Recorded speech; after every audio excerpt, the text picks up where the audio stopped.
Canada's spy agency CSIS is investigating alleged attempts by Iran to secretly wire millions of dollars into this country in violation of international sanctions. Global News has obtained documents that point to money being funneled from Iran to a Toronto currency exchange owned by an Iranian expat.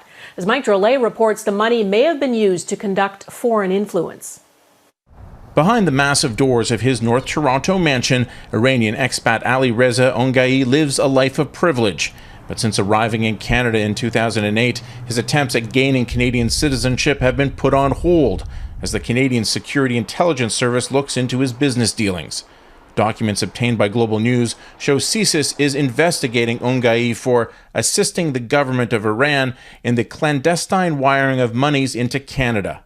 The CSIS report alleges the money came from Bank Saderat, which the U.S. Treasury alleges Iran uses to fund Hamas and Hezbollah. CSIS assesses the funds to be in the millions, but for what purpose? If the information in the report is true, it is unique in the sense that often when we talk about threat-related activities with financing, it is outside of Canada. So individuals sending money outside of Canada, often to support violent extremist groups. But in this case, with clandestine foreign influence, it may very well be activity inside of Canada. The United Nations began imposing sanctions on Iran in 2006 in response to its nuclear program. Canada imposed additional sanctions in 2010, the same year Onghaei opened ONG Currency Exchange in Toronto. To get around the sanctions, Onghaei admitted to CSIS that money was transferred first from Iran to the UAE before making its way to Canada and into ONG's accounts. CSIS wrote that Onghaei knows circumventing economic sanctions is clearly illegal and that he admitted he'd been doing it for 3 years. Onghaei told Global News he doesn't support the Iranian regime and that the money was transferred for clients.